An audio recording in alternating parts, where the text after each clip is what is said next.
जिस घड़ी का आप बेसब्री से इंतजार कर रहे थे, आज के पेपर में 100% आने वाले प्रश्न मैं आपको इस वीडियो में बताने वाली हूँ। यदि वास्तव में आप टॉप करना चाहते हैं विज्ञान के पेपर में, तो इस वीडियो में मैं आपको जो विज्ञान के क्वेश्चन बताने जा रही हूँ, जिनके 100% आने के पूरे चांस है, तो इन क्वेश्चनों को आप यदि कंप्लीट करके जाएंगे तो 100% आप टॉप करेंगे। ये मेरी आपसे 100% गारंटी है। ठीक है, तो चलिए वीडियो को शुरू करते हैं बिना किसी देरी के, और चलिए बढ़ते हैं इसके प्रश्न की ओर। ठीक है, तो देखिए पहला प्रश्न है कि चंद्रमा की सतह पर गुरुत्वीय बल पृथ्वी की सतह पर गुरुत्वीय बल की अपेक्षा गुना होता है। तो इसका आंसर है आपका 1/6। ठीक है, इसका आंसर कौन सा रहेगा? 1/6।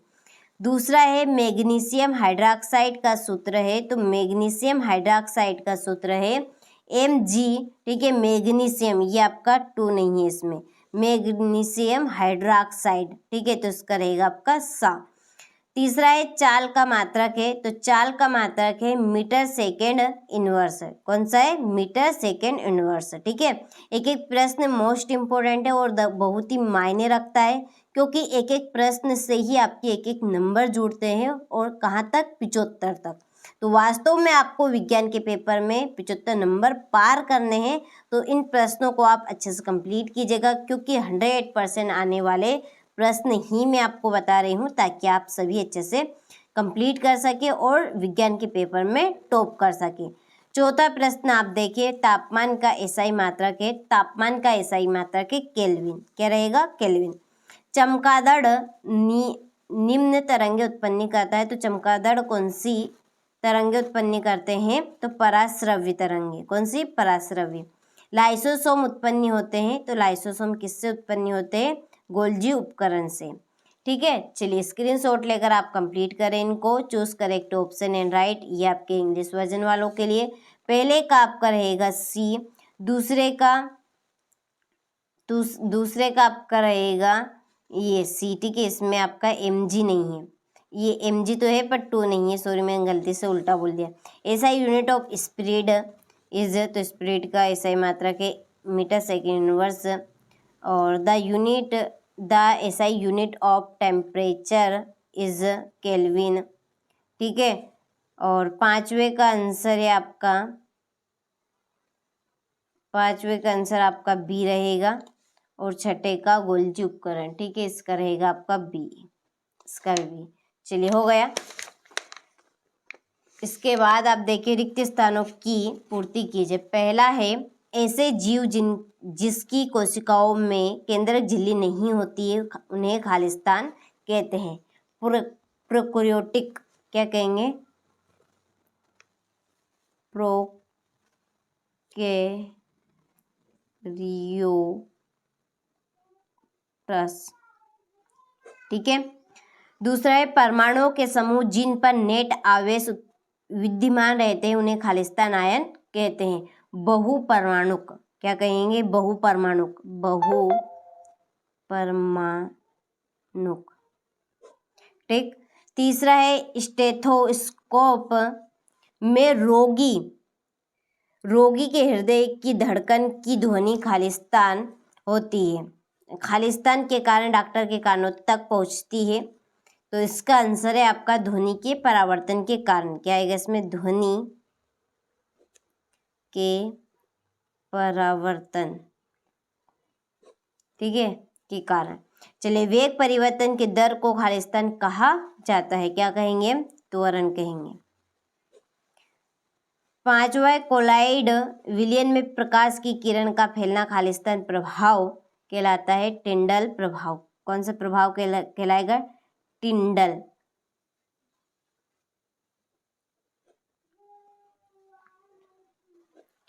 चलिए, छठा है जेम्स चैडविक ने परमाणु के अंदर खालिस्तान की उपस्थिति को खोजा, न्यूट्रॉन की। किसकी? न्यूट्रॉन। ठीक है, चलिए यहाँ से आप स्क्रीनशॉट लेकर कंप्लीट करें इनको। इसके बाद आप देखिए fill in the blanks English version वालों के लिए। ठीक है, अच्छे से कंप्लीट करने हैं, क्योंकि ये आपके 100% आने वाले प्रश्न हैं। चलिए, सत्य असत्य लिखिए। पहला, सभी कोशिकाएं पूर्ववर्ती कोशिकाओं से बनती है, यहाँ विर्चो ने बताया, तो ये आपका सत्य है। ठीक है, दूसरा है बास इंडिकस भारतीय पशु है, तो ये आपका सत्य है। तीसरा, धातुएं आघातवर्धी होती है, इनको पीटकर महीन चादरों में ढाला जा सकता है, तो ये भी आपका सत्य है।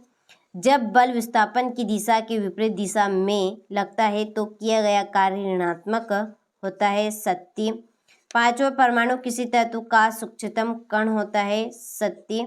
और न्यूटन का गति का द्वितीय नियम क्रिया प्रतिक्रिया का नियम भी कहलाता है, तो ये आपका असत्य है। ठीक है, चलिए स्क्रीनशॉट लेकर कंप्लीट आप अच्छे से करें इनको। इसी के नीचे ये आपके इंग्लिश मीडियम वालों के लिए हैं। ठीक है, कंप्लीट करके अच्छे से जाने हैं, क्योंकि 100% आने वाले प्रश्न बता रही हूँ। और जैसा कि आप सभी जानते हैं, मैं आपको शुरू से यहाँ पर वही कंटेंट देती हूँ जो 100% आपका परीक्षा में आता है और आप आजमा कर देख चुके हैं हर एक। जैसे आपका संस्कृत का पेपर हो गया, ठीक है, हिंदी का हो गया, इंग्लिश का हो गया, इसके बाद में समाज विज्ञान का हो गया, ठीक है, ये आपका विज्ञान का, और एक लास्ट बचेगा IT का। ठीक है, उसमें भी आपके अच्छे से तैयारी करवाएंगे और उसमें भी आप टॉप कर पाएंगे। ठीक है, चलिए जोड़ी देखिए आप। डाल्टन की जोड़ी आपकी रहेगी परमाणुओं की अविभाज्यता, ये आपकी पहली। रोहू है आपकी मध्य क्षेत्र भोजी। तीसरी है द्रव का गैस में परिवर्तन, तो वाष्पीकरण, ये आपका कहलाता है। न्यूटन है बल का एसआई मात्रक है, ये न्यूटन किसका है, बल का एसआई मात्रक। और कोलेन कायमा है पौधों में लचीलापन, ये आपकी पांचवी। और ध्वनि यांत्रिक तरंग, ये आपकी छठी जोड़ी। ठीक है, चलिए इसके बाद ये आपके इंग्लिश मीडियम वालों के लिए जोड़ी।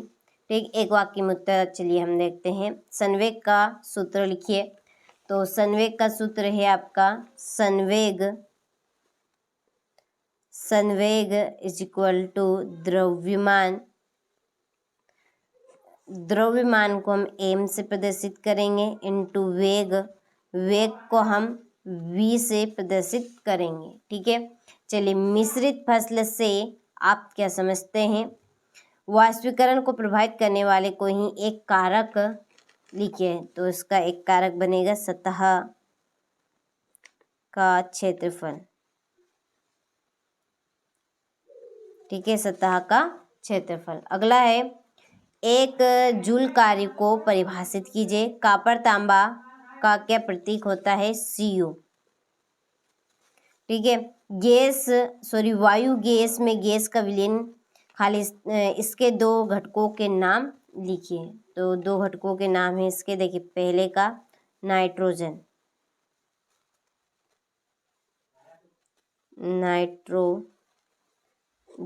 और दूसरे का नाम है ऑक्सीजन।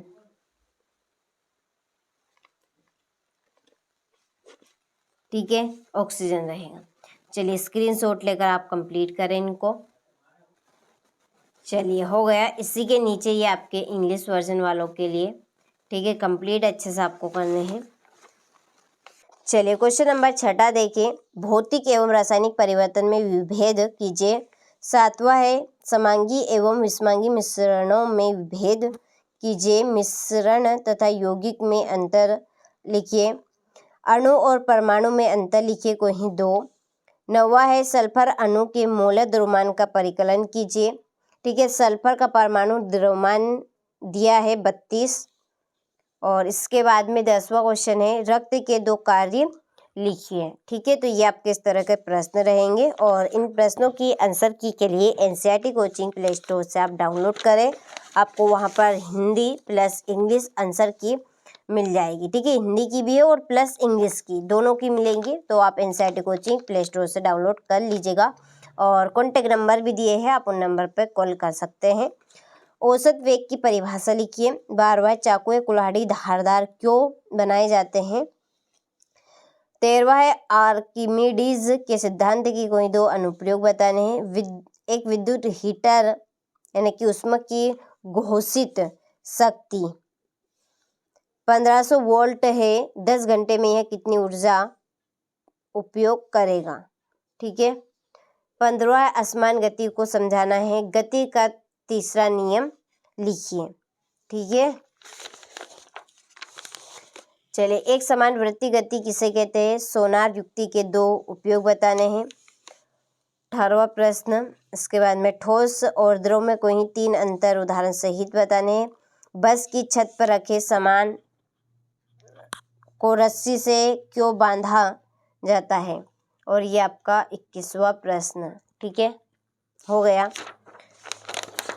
अगला क्वेश्चन देखिए, न्यूरॉन या तंत्रिका कोशिका का सचित्र वर्णन कीजिए। और देखिए सेट डी, ई और एफ के बारे में कमेंट में अपनी राय जरूर दीजिएगा। आपकी कमेंट का मुझे बेसब्री से इंतजार रहेगा।